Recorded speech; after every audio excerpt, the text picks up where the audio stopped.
6 p.m. Pakistan Standard Time. Assalamu alaikum. This is Radio Pakistan. The news read by Daman Zaman. The headlines.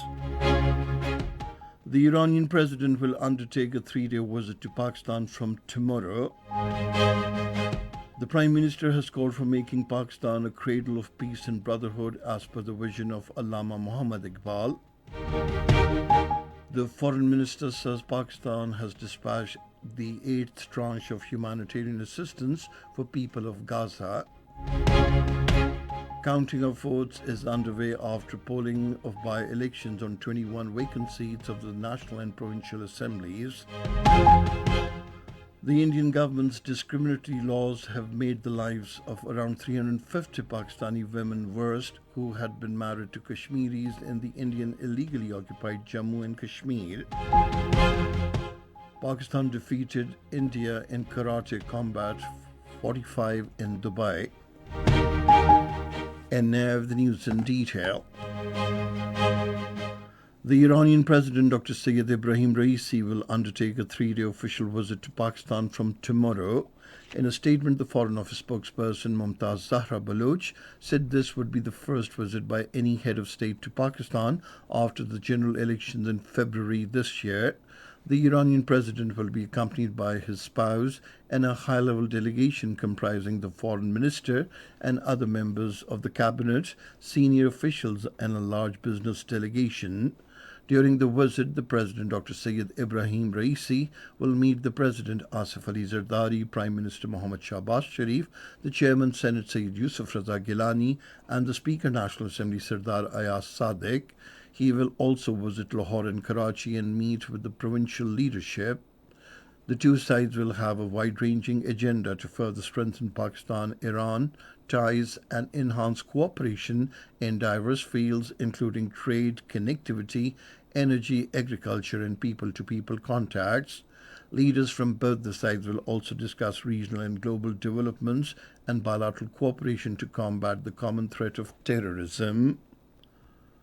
Counting of votes is underway after polling of by-elections on 21 vacant seats of national and provincial assemblies. According to the Election Commission of Pakistan, the polling was held on 5 National Assembly seats, 12 Punjab Assembly seats, 2 seats of Khyber Pakhtunkhwa Assembly, and 2 seats of Balochistan Assembly. The Election Commission of Pakistan has established Election Monitoring Control Centre at its secretariat in Islamabad to monitor the by-elections in different parts of the country. Any complaint can be lodged through helpline numbers 051 111 327 000. The complaint can also be lodged through email complaints@ecp.gov.pk. The control room will work till the culmination of the electoral process. The Prime Minister Mohammad Shahbaz Sharif has called for making Pakistan a cradle of peace, political forbearance and brotherhood according to the vision of the great poet-philosopher Dr. Allama Muhammad Iqbal. In a message on the observance of the 86th death anniversary of Allama Muhammad Iqbal, the Prime Minister said Allama Iqbal taught the youth to wage consistent struggle and exhorted them to crave paths in future through knowledge and research. Shahbaz Sharif said Iqbal's philosophy of selfhood, khudi, was a beacon of light for all, and by emulating his philosophy, the exquisite qualities of mankind could be achieved. The 86th death anniversary of poet, philosopher and thinker Dr. Allama Muhammad Iqbal is being observed today to acknowledge his services for the Muslims of the subcontinent. He was born on November 9, 1877 in Sialkot. Dr. Allama Muhammad Iqbal was a great visionary poet who conceived the idea of a separate homeland for the Muslims of the subcontinent, which was later materialized in the form of Pakistan.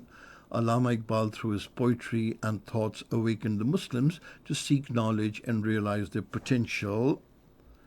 Radio Pakistan in its National Hookup will broadcast a special feature program in connection with the death anniversary of Iqbal Bano at 20:30 hours. Eminent religious scholar Dr. Raghib Hussain Naimi called on the Prime Minister Mohammad Shahbaz Sharif in Lahore today. This is Radio Pakistan. The Minister for Foreign Affairs, Mohammad Isagdar, says Pakistan dispatched the eighth tranche of humanitarian assistance for the people of Gaza. According to a post on his X account, he said 400 tons assistance consisted of winterized tents, tarpaulins, blankets, medicines, and food supplies. Mohammad Isagdar said the shipment would be received by the Pakistan ambassador at Port Said, Egypt, and handed over to the Egyptian Red Crescent for onward delivery to the people of Gaza. The Minister for Finance, Mohammad Aurangzeb, has declared negotiations with the international financial institutions as positive.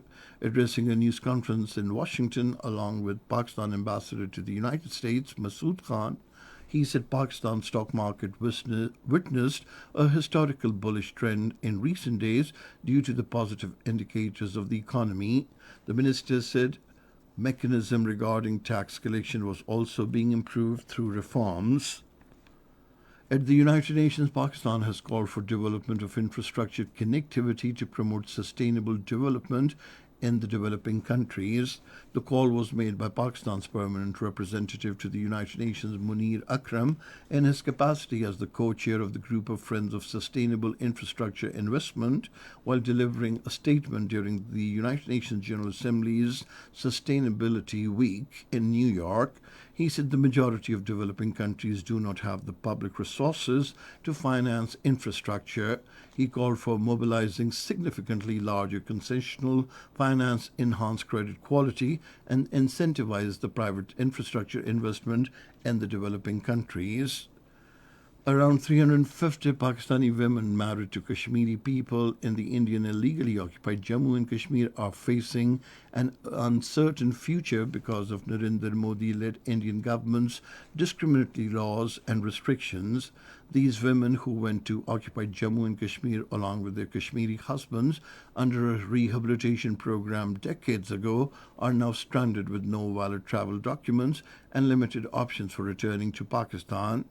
Rights groups and activists have raised concern about the violation of these women's rights, especially denying them citizenship and preventing them from returning to their families. In India, repolls will be conducted at 11 polling stations in Manipur state tomorrow. The decision was taken as violence and armed clashes marred the initial polls. The main opposition Congress party had demanded repolling at 47 polling stations of Manipur. The United States has approved $61 billion military aid for Ukraine to combat Russian invasion. The aid bill passed by the U.S. House of Representatives will help Ukraine repile weapons and ammunition. Meanwhile, Russian forces claimed capturing a frontline village from the Ukrainian-held town of Chasiv Yar.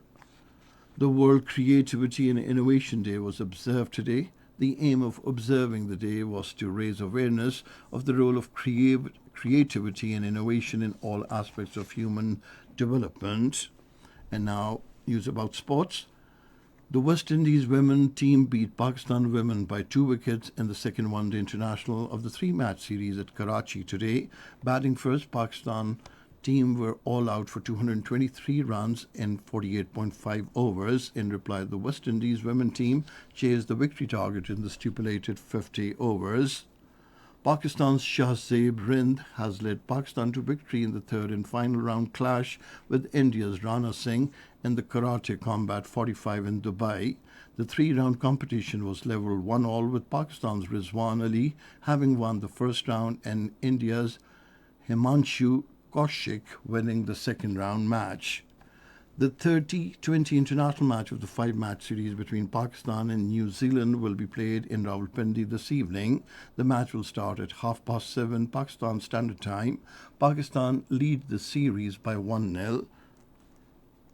And finally, the weather report. Mainly dry weather is expected in most parts of the country, while hot in southern parts during the next 12 hours. However, light rain wind thunderstorm is likely in Upper Khyber Pakhtunkhwa, Waziristan, Kashmir, and adjoining hilly areas. And that is the end of this news bulletin. For more news and analyses, log on to our website radio.gov.pk, and you can also watch the live video streaming of our bulletins on the link facebook.com/Radio Pakistan News Official.